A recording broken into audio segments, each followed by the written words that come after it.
Hi guys, it's your favorite UK pharmacist here again. I don't know what that was, but anyways, welcome back to my channel. This is part 2 of Where is in the News. I was going to make this into one long video, but I think it was running too long, so I decided to divide it into two. So on this video, we're about to talk about another level of just what in the world is going on ishness, and something that I personally can actually relate to. And I know that a lot of pharmacists who have left the shores of their countries and come into the UK, especially from places like Nigeria and some other African countries, can relate to, because this one has do you know what, let's get into it. Let me not spill the gist before we get into it. Stick to this video to find out what we're about to talk about. The title of today's news is Manipulated Pharmacist Suspended for Dispensing Fraudulent Fentanyl Prescriptions. Now this one, I chose to speak about this one because it literally took me back. It took me back to a culture that I'm very familiar with. And they say manipulated. There is a level of manipulation, but let's read what happened. A superintendent pharmacist has been suspended for 6 months after being duped by fraudulent fentanyl prescriptions presented by a trusted member of his community, the regulator has revealed. Duped. So his name is Jajit Sihota. He was handed a suspension last month. He was working as a superintendent pharmacist in Warsaw, dispensing fentanyl amongst other controlled drugs to a life mentor between 2018 and 2019. This is why I say this takes me back to a culture that I'm very familiar with. Dispensing to a life mentor. Oh my god. There's this notion of when they're older than you, they have superiority. And in this case, he's the superintendent registered pharmacist. He should know his role, in my opinion. He should know his position. He should know his responsibilities. And that whole culture of respecting your elders, or even having a mentor and being biased for people who you have soft spots for, has clouded his judgment when it came to dispensing these fentanyl prescriptions. Let's get into how exactly it happened. On various occasions, Mr. Sihota supplied the patient with a large amount of medications containing fentanyl, which is an addictive synthetic opioid used in pain control, as well as tramadol and amitriptyline. The supply was issued against prescriptions that were fraudulently amended, the committee heard. Mr. Sihota knew the patient as a successful member of his community.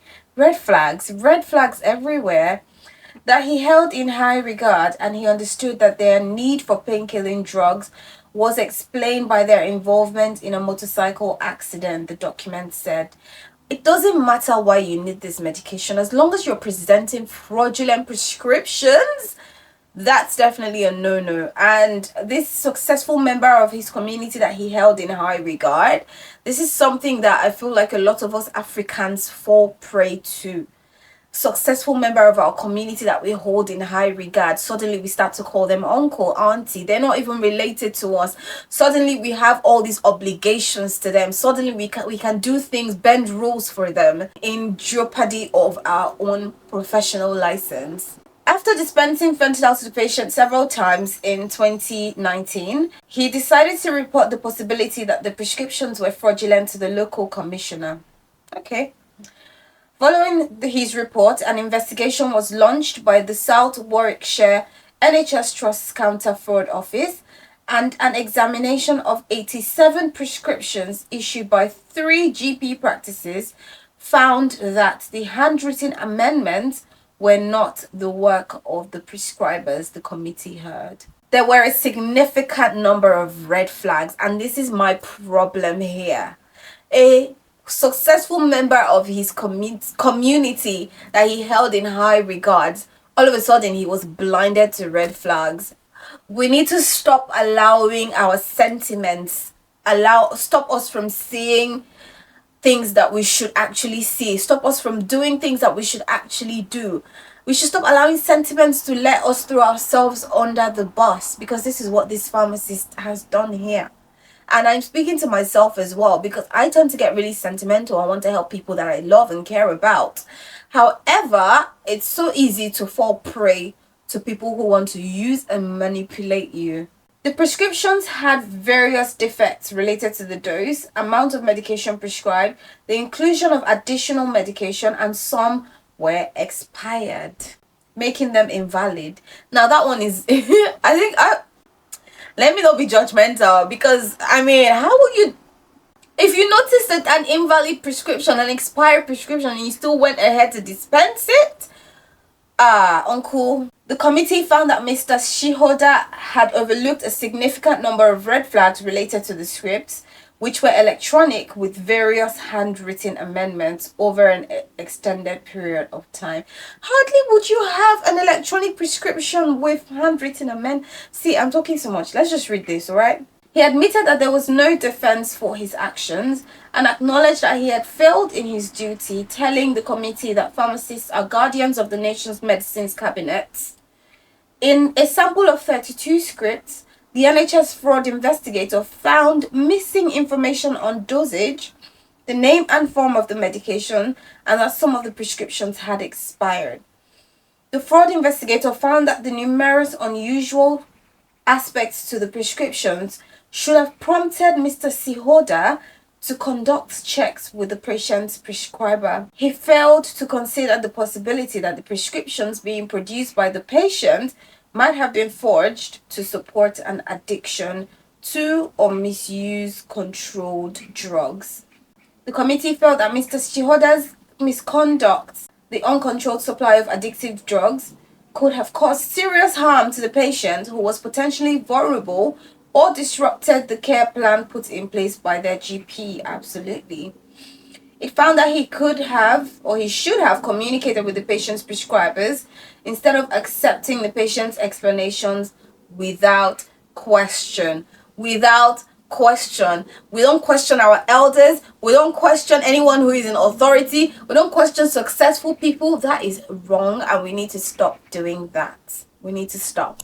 I had to learn the hard way to speak up, ask questions, and actually say when I feel like things are wrong. I grew up actually with this mindset that I feel like led him here, and I'm so grateful that I actually had to let go of it before and even in the first few years of my qualification. Otherwise, there might have been a lot of instances where people pushed me to do things that I otherwise should not have done. So the committee noted that he himself, the pharmacist, who had reported the suspicious prescription to the NHS in the first place, and that the patient was now subject to criminal proceedings as a result. Mr. Stihoda, who is a pharmacist, had subsequently displayed full insight and expressed genuine shame and remorse for his misconduct. Fair. Among extensive remedial actions, he has become professionally involved with the Walsall substance misuse team, it added. So that's him trying to make up for what he has done. So it's really good that he, in hindsight, can see where he flopped and can now try to make amendments. So I'm really happy to hear that that is the direction in which he's taking it. He said that he was manipulated and betrayed by the patient, a person he considered a life mentor and was in awe of, and that the nature of the relationship led to cloud his judgment, according to the hearing document.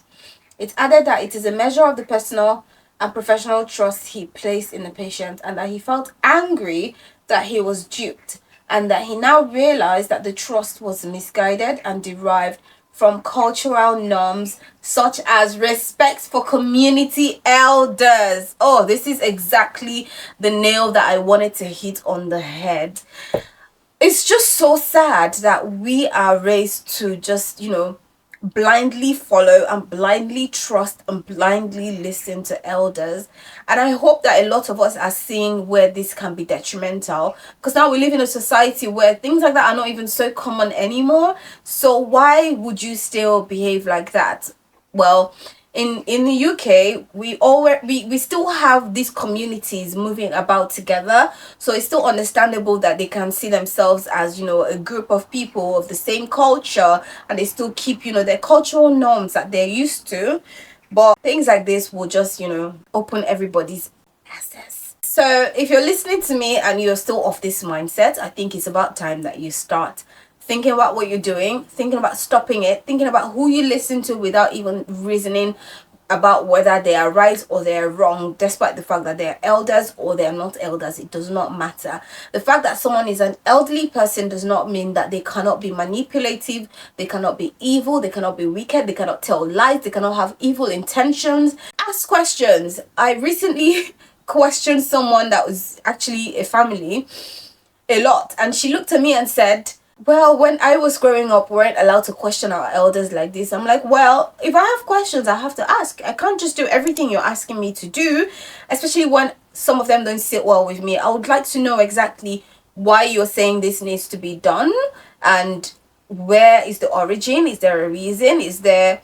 give me substance, give me backup, give me something to work with. I'm not going to blindly follow what you say just because you're an elder. I respect you, but it doesn't mean that I have to follow everything that you say. Does that make sense? Significant family events. So they say that Mr. Sihoda had been facing significant family events that caused him and his wife considerable emotional upset and continue to do so.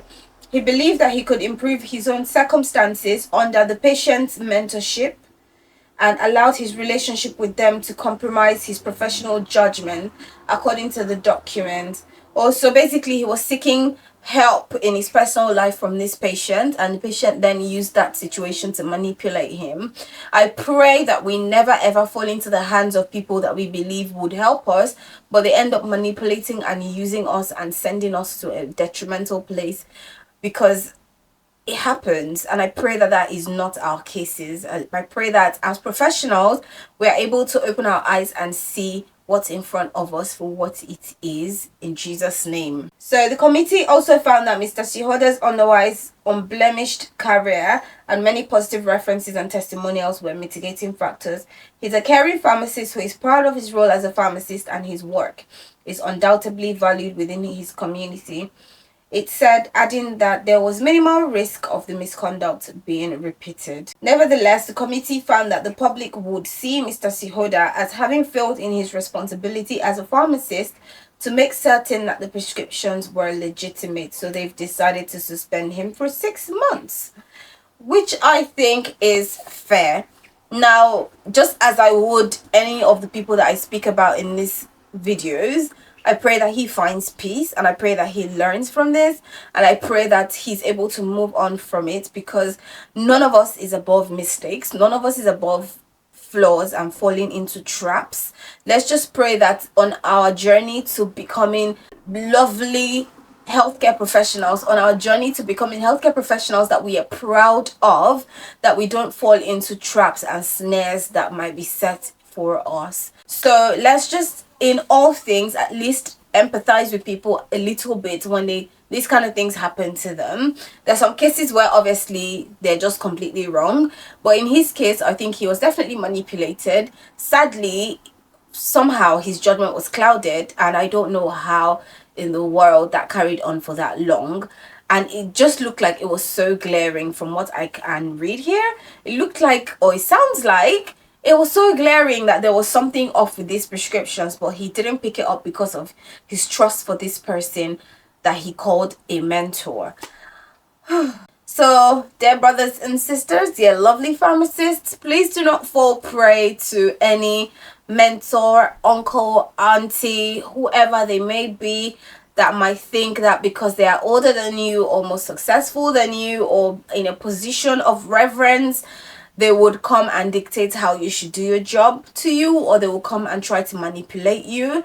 This is one of the reasons why I say we should pray every day, just so that God would open our eyes to see the things that are in front of us that might want to ensnare us. But yeah, I hope you guys have learned a thing or two from this, especially pharmacists who are coming from places where things like this are practiced.